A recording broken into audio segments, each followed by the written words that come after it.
Hello, xin chào các bạn, mình là Cu, rất vui gặp lại các bạn trong vlog này. Nếu bạn đang tìm kiếm những quán cà phê đẹp mới nhất ở Đà Lạt cập nhật đầu năm 2025, hay bạn đang tìm những quán cà phê cũ nhưng có phong cách riêng, có dấu ấn độc đáo của xứ sở ngàn hoa Đà Lạt, thì bạn đã tìm đúng nơi rồi đó.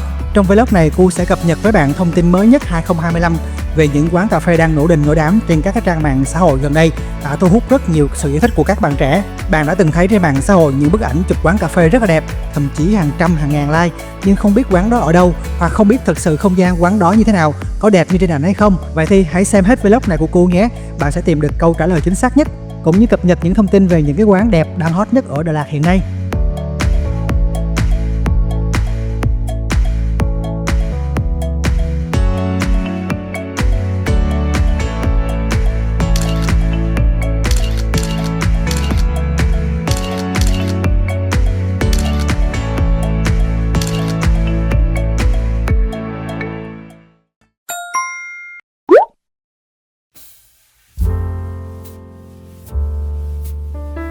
Quán cà phê mới toanh bắt đầu hoạt động từ tháng 11 2024, đang rất hot trên các cái trang mạng xã hội hiện nay, đó là quán Hoa Xương Rồng. Quán này nằm trên đường Hoa Hóa Thám, Đà Lạt nha các bạn. Có thể nói quán Hoa Xương Rồng có thiết kế phong cách hoàn toàn nổi trội so với mặt bằng các quán cà phê hiện nay tại Đà Lạt. Không gian quán rất là hiện đại, mang hơi hướng phong cách của kiến trúc Địa Trung Hải. Tuy nhiên bên trong nội thất bài trí rất là sang trọng, mang đến một cái trải nghiệm thượng lưu cho khách. Cô chắc chắn rằng khi bước vào quán bạn cũng sẽ ngạc nhiên như mình. Wow, sao quán đẹp và sang quá vậy? Bây giờ thì mình đã hiểu vì sao làn gió mới mang tên là Hoa Xương Rồng lại thu hút rất nhiều các bạn trẻ đến đây check in rồi.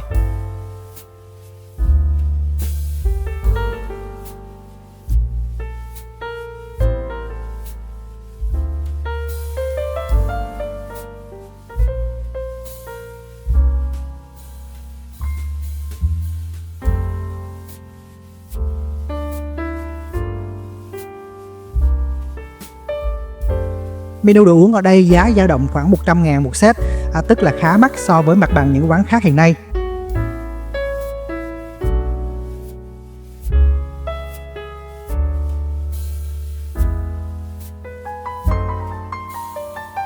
Đây là khu vực ngoài sân của quán này các bạn. Điểm nhấn chính là một cái cụm xương rồng rất là lớn, kết hợp hài hòa nhiều giống xương rồng khác nhau, mình cực kỳ ấn tượng luôn. Quán nằm cách trung tâm Đà Lạt khoảng 5 km thôi. Từ trung tâm thành phố Đà Lạt, bạn đi hướng đường Trần Hưng Đạo, quẹo phải vào Hoa Hóa Thám, chạy một xíu là tới quán thôi.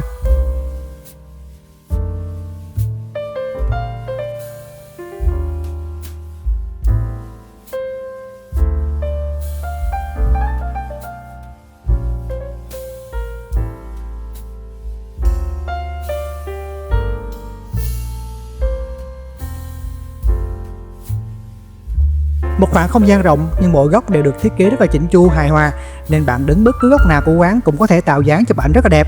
Nếu mà nói không ngoa rằng thì cứ đưa mấy ảnh lên là có ảnh đẹp mà không cần mất công tìm góc đâu các bạn. Mọi người nhìn xem, có rất là nhiều các loại xương rồng trồng trong cái bồn này nè, toàn là xương rồng đẹp không á, công nhận quá đẹp và hoành tráng luôn.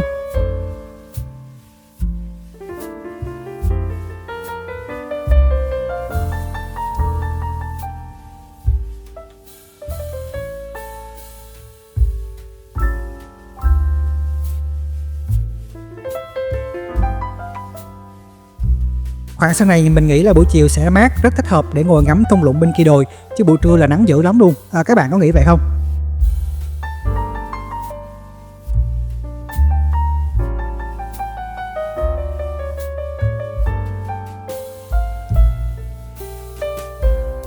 Bên dưới này là khu vực sân khấu ngoài trời này các bạn. Mô hình quán cà phê kết hợp sân khấu ngoài trời mấy năm gần đây rất là được yêu thích ở Đà Lạt. Thế cho nên quán cà phê Hoa Xương Rồng thiết kế đồng bộ sân khấu và quán cà phê cùng một cái concept mà nhìn rất là đẹp. Góc này nhìn quá đẹp đúng không mọi người? Chỗ này mình thấy rất là nhiều bạn chụp hình đẹp. Lúc đầu thì mình cứ tưởng nó là ở quán nước ngoài, kiểu nhìn nó là lạ hay so với mặt bằng chung của các cái quán bây giờ ở Đà Lạt các mọi người. Nếu được thì các bạn nên đến quán vào buổi sáng sớm để chụp hình sương mờ với thung lũng, hoặc là buổi chiều khoảng 4 giờ là đẹp nhất.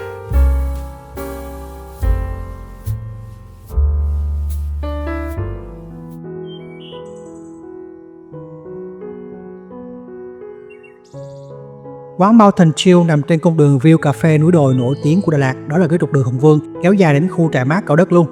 Tuy không phải là một cái quán mới nhưng mà quán này trang trí Tết rất là đẹp, có view nhìn hoàng hôn thuộc hàng top.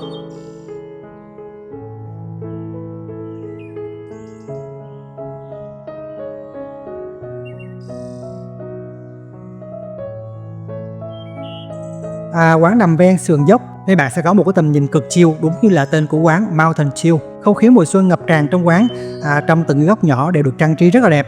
Theo ưu điểm cộng lớn nhất của quán chính là cái view nhìn rất là đẹp, giúp bạn thật sự thoải mái với không gian thoáng đãng, nhìn ra thung lũng.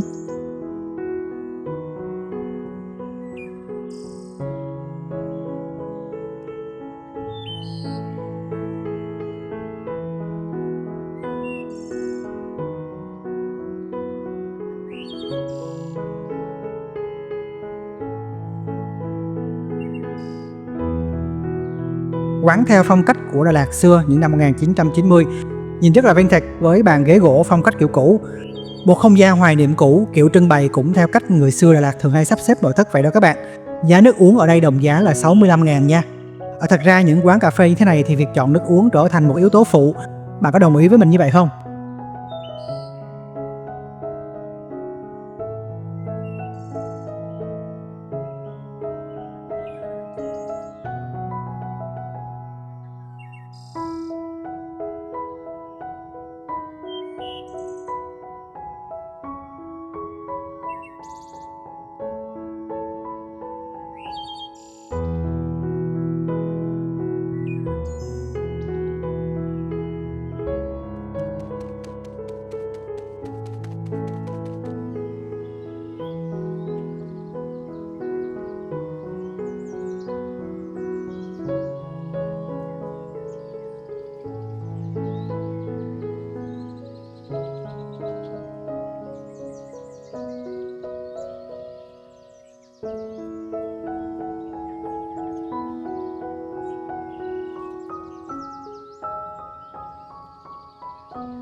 Đây là cái quán cà phê gần đây được viral với hình ảnh cây hoa đào rực rỡ, thu hút rất là đông du khách đến Đà Lạt check-in với hoa đào.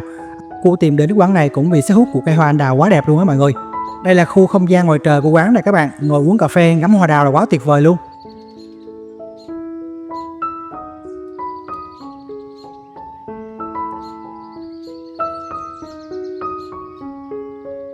Thật ra mình thấy xung quanh quán có rất là nhiều cây hoa đào, nhưng năm nay lại không có nở rộ hết mà chỉ có một vài cây nở đẹp thôi. Và cây hoa nở đẹp nhất được nhiều người check-in lại không nằm trong quán.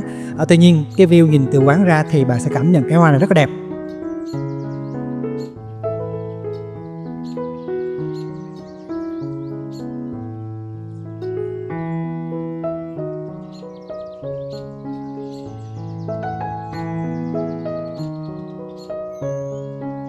Quán này thiết kế theo lối không gian mở, trần nhà cao, chất liệu gỗ, tường sơn trắng, tạo nên một cái không gian hài hòa nhẹ nhàng, cảm giác rất là gần gũi thiên nhiên.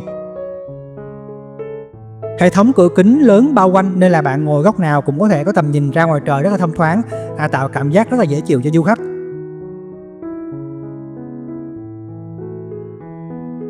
Menu đồ uống ở đây dao động từ 50.000 đến 70.000 cho một món nước, mình thấy khá hợp lý so với mặt bằng chung của các cái quán hiện nay ở Đà Lạt.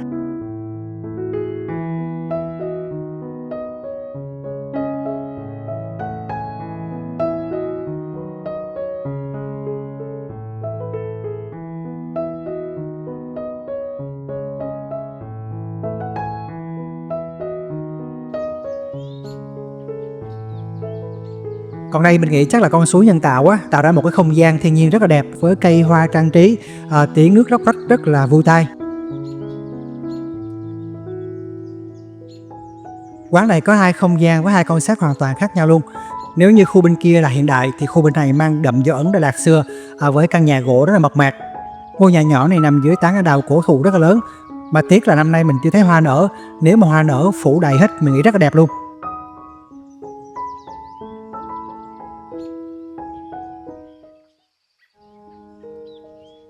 Bây giờ là mình đang di chuyển đến địa điểm tiếp theo, có thể nói là nơi mình mong chờ nhất của chuyến đi lần này. Giá vé vào cổng là 130.000 một người, gồm thêm một chai nước suối nữa. Công nhận cái khu này nó xa ghê luôn, nằm tuốt trong rừng luôn các bạn.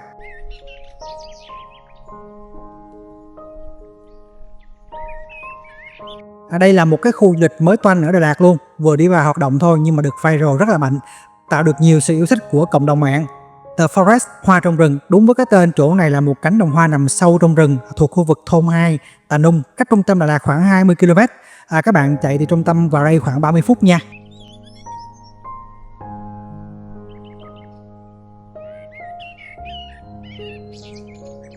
The Florist Hoa trong rừng là một cái khu vườn kết hợp không gian tham quan và trải nghiệm độc đáo nằm giữa thiên nhiên xanh mát của Đà Lạt, được xem như là một trong những cái điểm đến mới lạ và hấp dẫn gần đây mà nhiều du khách rất là yêu thích. Nơi đây mang đến cho bạn cảm giác thư thái, hòa với cảnh sắc thiên nhiên trong một cái không gian rất yên bình, cách xa cái sự ồn ào của thành phố. The Forest được thiết kế hài hòa với thiên nhiên ở những khu vườn nằm trải dài trên những quả đồi nối tiếp nhau, tạo ra một cái không gian trồng hoa cực kỳ lớn. Mọi người nhìn xem, nguyên một triền đồi rộng lớn được trồng hoa này. Đến lúc mà hoa phủ kín khắp các cái triền đồi này mình nghĩ rất là đẹp luôn. Còn bây giờ thì không gian thiết kế vườn hơi bị loãng do là không gian quá rộng mà trồng hoa thì chưa được nhiều. Việc di chuyển từ khu này qua khu kia cũng là một cái vấn đề lớn, do rộng và xa nên là bạn đi bộ rất là nhiều. Nhớ chuẩn bị một cái đôi giày đi bộ thật thoải mái nha.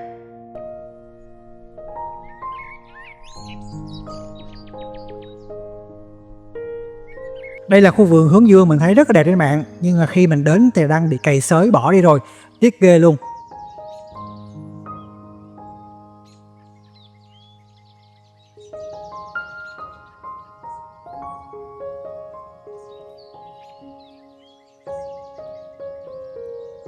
Đây là cánh đồng hoa túy điệp hay còn gọi là hoa cẩm túy.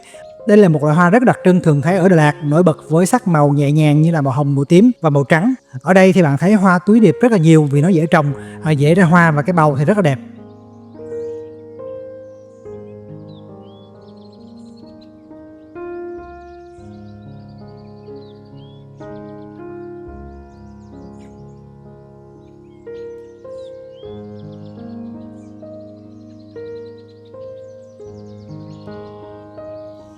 Ở bên này là khu vườn cúc họa mi này các bạn, phủ trắng một con dốc luôn, quá đẹp.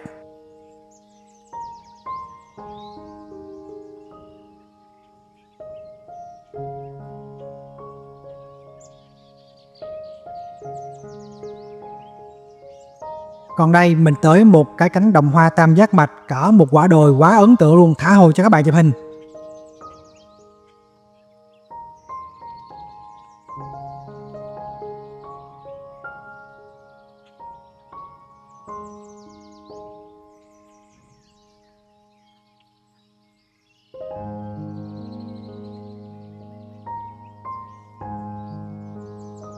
Bên này là một dãy hoa thực dược đủ màu, thực dược có màu sặc sỡ nên mình nghĩ lấy ảnh rất là đẹp.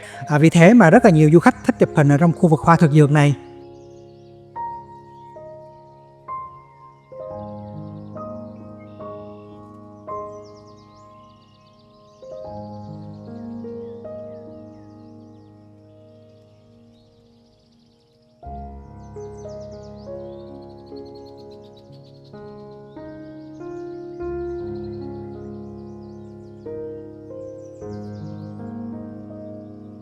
Bây giờ là mình tiếp tục di chuyển qua một quả đồi khác này, công nhận xa ghê luôn á các bạn.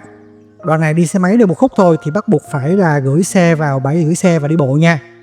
Những ngôi nhà nhỏ nhỏ nằm giữa những cánh đồng hoa, một cái khung cảnh bình yên mà ở thành phố bạn không thể nào thấy được.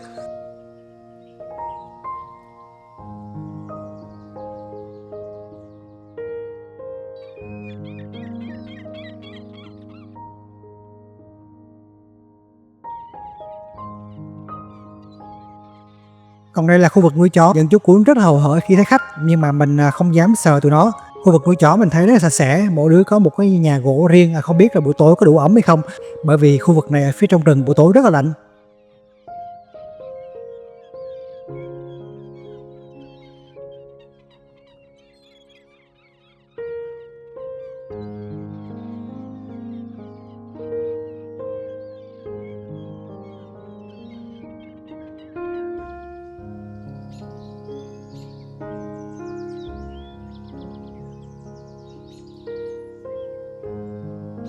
Còn bên này là chuồng thỏ này các bạn.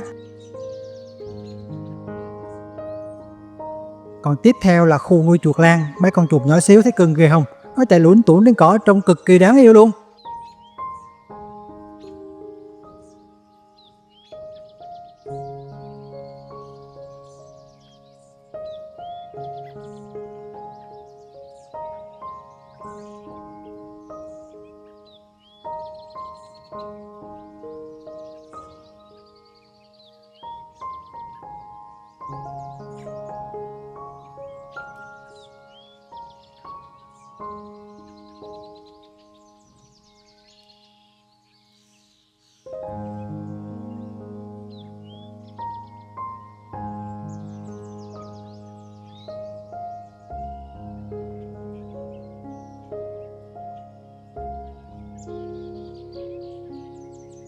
Một khu vườn hoa nằm lọt thỏm trong rừng trải dài trên những quả đồi.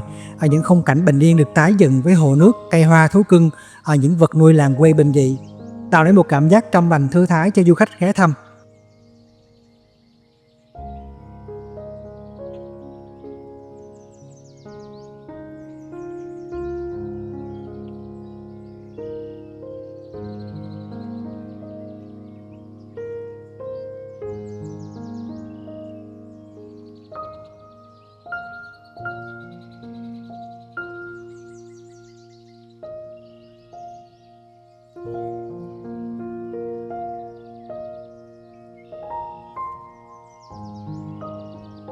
Thêm một quán cà phê mới toanh vừa mới khai trương ở Đà Lạt cho các tín đồ thích cà phê nghiện sống ảo này các bạn ơi.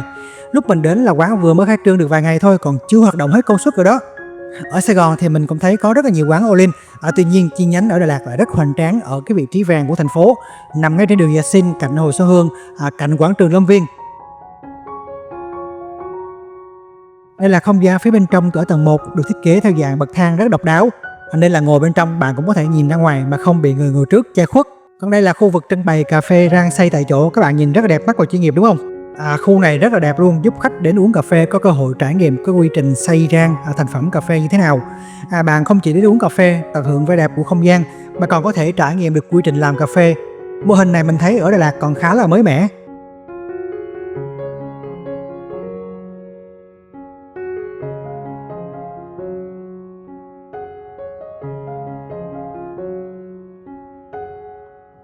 Đây là khu vực quầy bar với không gian mở 4 chiều để có thể cùng lúc phục vụ được một lượng khách rất là đông mà không cần phải xếp hàng gì.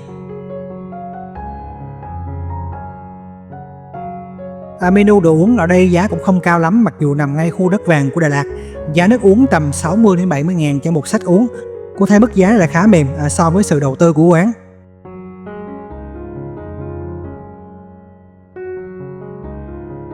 Đây là không gian tầng 1 của quán này các bạn, không gian mở thông thoáng, bài trí cũng rất là đơn giản nhưng mình khá là ấn tượng.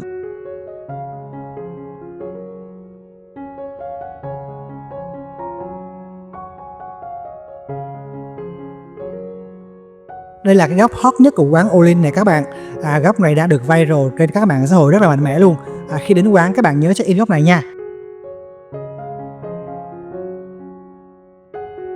Còn đây là không gian ngoài trời rất rộng luôn các bạn ơi. Mình cảm giác nó mang hơi hướng của các cái quán cà phê ở Seoul mà mình đã từng đến. Điểm cộng lớn nhất của quán cũng chính là từ khu vực này. Từ đây bạn có thể phóng tầm nhìn ra Hồ Xuân Hương rất là rộng thoáng ngoài kia.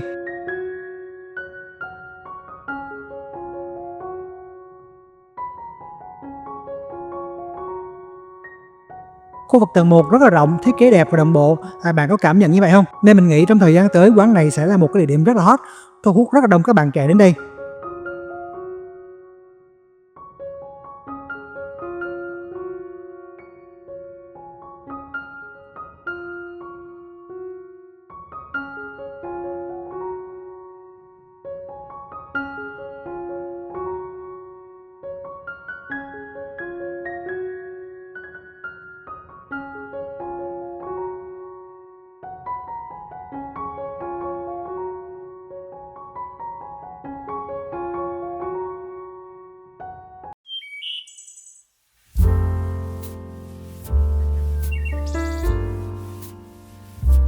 Đây là quán cà phê thuộc loại top list của du khách khi đến Đà Lạt.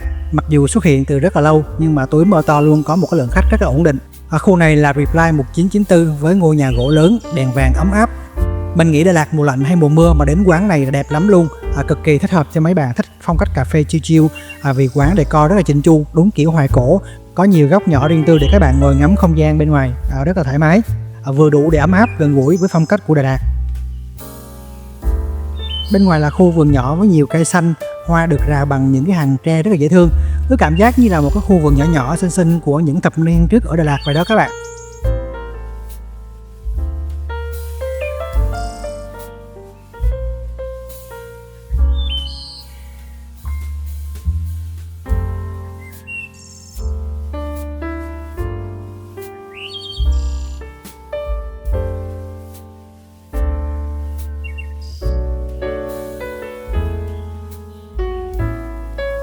Phía dưới này là khu nhà hàng này các bạn, phục vụ đồ nướng vào buổi chiều với cái view nhìn ra thung lũng rất là lãng mạn luôn. Đây là không gian chính của tuổi mơ to, vẫn là một cái phong cách hoài niệm cũ mà mọi người yêu thích. Quán vẫn thế sau nhiều năm hoạt động mà không có thay đổi gì nhiều, vẫn là những cái luống hoa cúc đặc trưng nằm phía trước một cái ngôi nhà gỗ, mái tôn cũ kỹ theo kiểu của người dân Đà Lạt ở vùng ngoại ô xưa.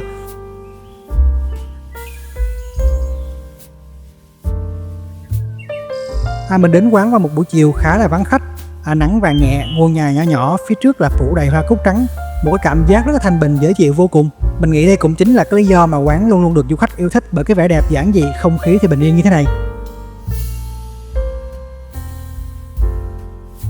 Bên trong quán cũng có rất là nhiều góc decor cây xanh đẹp mắt, những kiểu bàn ghế cũ tái hiện lại không khí những thập niên trước ở Đà Lạt. Không biết là khi quán đông khách thì bạn có cảm nhận được vẻ trọn vẹn những cảm xúc mà mình chia sẻ hay không? Chứ ngay lúc này không khí bình yên của quán thực sự làm mình rất là thích, tạo cho mình rất là nhiều cảm xúc.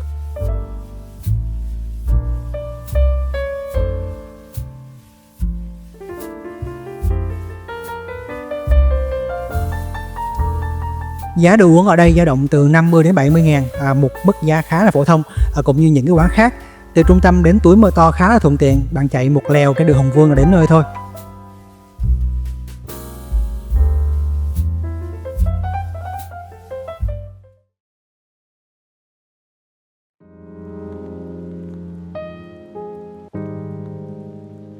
Gấu Chạy Bộ cũng là một cái quán cà phê mới ở Đà Lạt, vừa mới khai trương đây thôi, với phong cách retro rất là ấn tượng. Quán nằm trong khu vực trường cao đẳng sư phạm Đà Lạt. Từ chợ Đà Lạt bạn đi xe máy đến đây khoảng 10 phút mà thôi.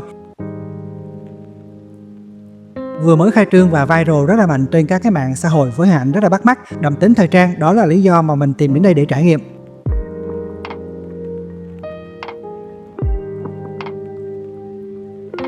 Menu nước thì rẻ, chỉ khoảng 50 ngàn cho một món mà thôi. Quán có những góc nhỏ nhỏ nhìn rất là thời trang. Nếu bạn yêu thích phong cách chụp hình retro thì bạn sẽ rất là thích quán này.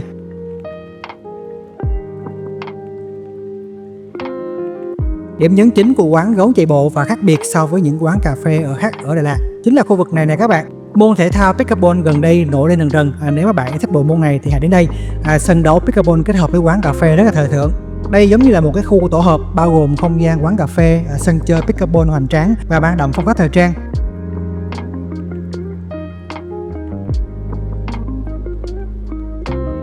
Quán mới khai trương chưa hoạt động hết các tầng nên khách khá là vắng.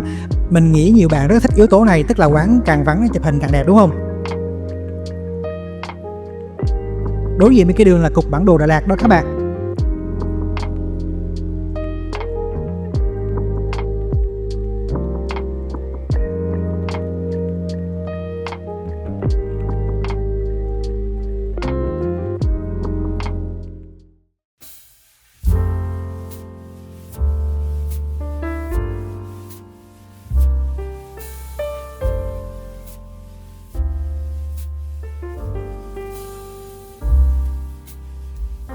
Một quán cà phê quá là quen thuộc vì nằm ngay Hồ Xuân Hương nhưng cũng có vẻ khá xa lạ với các bạn trẻ. Nhưng bạn sẽ ngạc nhiên vì thủy tạ đẹp hơn những gì bạn nghĩ. Về vị trí có thể nói đây là quán cà phê có vị trí đẹp, độc và lâu đời nhất ở Đà Lạt. Đây là khuôn viên bên ngoài của quán này các bạn.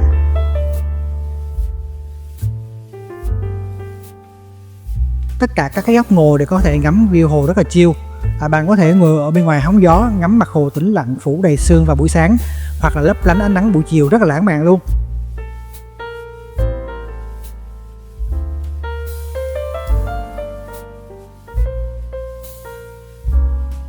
Thủy Tạ được xây dựng vào năm 1950 dưới thời Pháp thuộc, khi Đà Lạt còn là một cái khu nghỉ dưỡng nổi tiếng dành cho người Pháp lúc bấy giờ. Công trình được thiết kế theo phong cách phương Tây, kết hợp với cảnh quan thiên nhiên đặc trưng của Đà Lạt. Với tông màu trắng chủ đạo, Thủy Tạ nổi bật như là một cái điểm nhấn giữa lòng Hồ Xuân Hương, trái tim của thành phố. Đây là không gian bên trong quán này các bạn. Xuất sắc chưa? Trời ơi, quá đẹp luôn.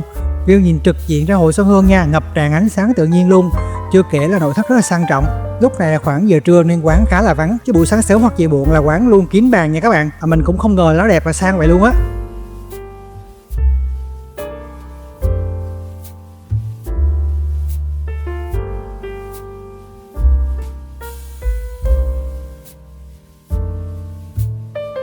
Cứ nghĩ là quán này lâu đời rồi nên trông sẽ rất là già nua và lạc hậu.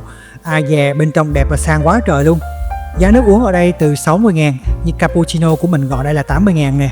Mình nghĩ là ngay khu trung tâm quán đẹp, vị trí số 1 như vậy, mức giá này thì quá hợp lý. Ngoài cà phê thì quán còn phục vụ đồ ăn như là một nhà hàng nữa nha các bạn.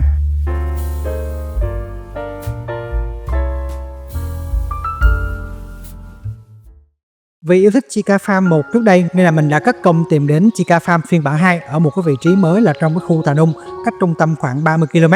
Xa giá ra luôn, ngồi xe máy tới hết Cà Mông. Lý do thứ hai nữa là gần đây trên các cái trang mạng xã hội các bạn check in ở Chica Farm 2 với nhiều bức ảnh rất là lung linh, mình cảm thấy rất là thích. Nên là mình tò mò cũng muốn khám phá phiên bản 2 của Chica Farm sẽ như thế nào. Các bạn tham khảo giá vé dịch vụ trên màn hình nha. Đây là toàn cảnh khu vực trung tâm của Chica Farm này các bạn. So với phiên bản cũ thì phiên bản mới của Chica rộng hơn, nhưng mình thấy nó loãng hơn, không có đẹp và chỉnh chu như Chica 1 ngày trước mà mình rất là yêu thích. Mấy khu vực rào màu trắng này là để thả thú vào cho khách tham quan đó các bạn. Bây giờ đang trồng cỏ nên là không có cái gì tham quan hết. May quá thì bên này có một cái chuồng cừu để cắm tạm nè. Bây giờ là mình sẽ vào bên trong cái khu vực nuôi thú nha. Giờ này là tụi nó đã ngủ nghỉ hết bên trong này nè các bạn. Đây là một chú dê trắng Tây Tạng đã được tắm rửa, sấy lông rất là sạch sẽ luôn, chăm sóc như thú cưng luôn. Khu này là khu để tụi nó ngủ nghỉ, ăn uống và chăm sóc. Còn khu bên ngoài kia là để tụi nó trình diễn cho khách ngắm đó các bạn.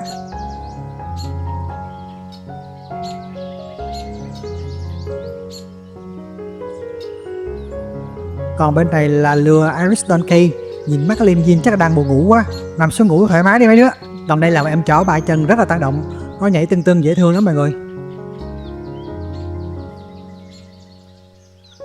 Ê, để có chuồng heo nữa nè, nãy giờ mình nghe mùi heo hôi ơi là hôi, hàng gì tụi nó ở bên này. Còn đây là khu vực nuôi thỏ nằm bên ngoài này các bạn.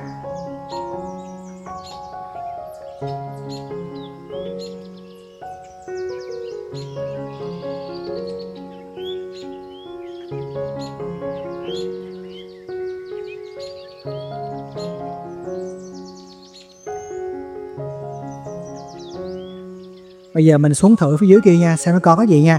Nó giống như là mấy cái nhà Hobbit á. Mấy cái nhà này để cho bọn thú ở hay làm gì ta? Ở nhà Hobbit phiên bản Đà Lạt nhưng mà thấy không có đẹp bằng phiên bản ở New Zealand nha.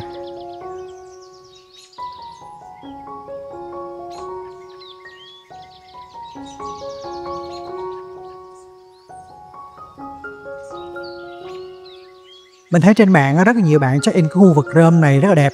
Những cái cuộn rơm này được sắp đặt giống như là các cái nông trại ở bên châu Âu để khách chụp hình check in.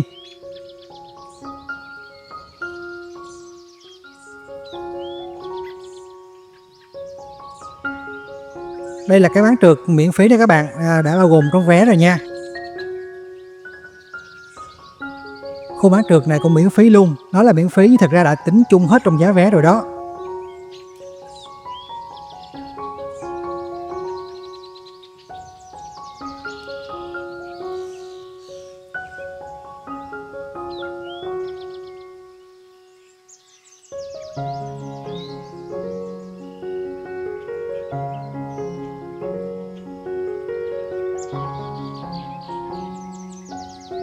Chica Farm lấy ý tưởng và mô phỏng theo concept của những cái nông trại ở châu Âu, tuy nhiên mình thấy còn một khoảng cách khá là xa.